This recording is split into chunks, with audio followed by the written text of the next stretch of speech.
On December 3rd, Belize will join the rest of the world in observing International Day of Persons with Disabilities. The day aims to promote the rights and well-being of persons with disabilities in all spheres of society. This year, the commemoration focuses on the empowerment of persons with disabilities for inclusive, equitable, and sustainable development as anticipated in the 2030 Agenda for Sustainable Development, which pledges to leave no one behind. Here in Belize, the major stakeholders have come together with a week of activities designed to increase public awareness, understanding, and most importantly, acceptance of persons with disabilities. It is also an opportunity to pause and reflect on the accomplishments and contributions that persons with disabilities have made to our society. We often think of all the limitations that persons with disabilities face, what they cannot do rather than what they can and have done. Think of the Honorable Philip Golson and young Rowan Garrell, and we have two immediate examples of how persons with disabilities can thrive and succeed. I am also mindful of the fact that persons with disabilities are in fact very involved in the planning and execution of the awareness activities for this very observance. Our society is beginning to have a better understanding and appreciation of the issues faced by persons with disabilities. Improved health and support services means that we are able to prevent some disabilities, and we have become better at diagnosing others, particularly cognitive disabilities.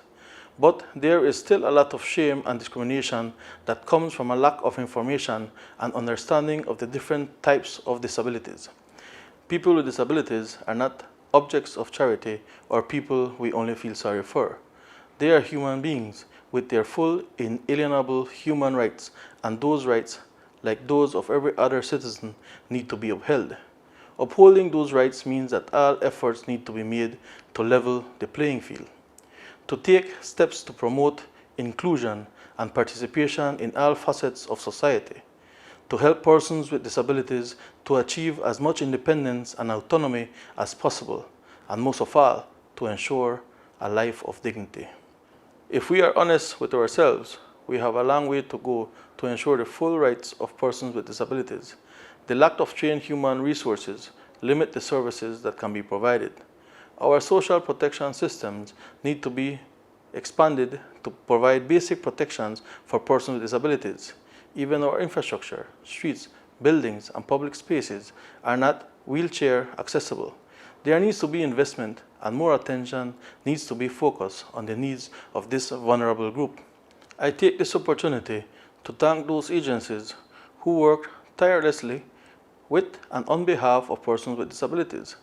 The Belize Assembly for Persons with Diverse Abilities, Stella Maris, the Inspiration Center, NARCE, and BCVI. I also salute the many resource teachers working in the education system whose efforts have led to the mainstreaming of so many children with disabilities. I encourage everyone to take advantage of the information that will be shared and the activities that will be undertaken during this week to educate yourselves on the reality of our fellow citizens with disabilities.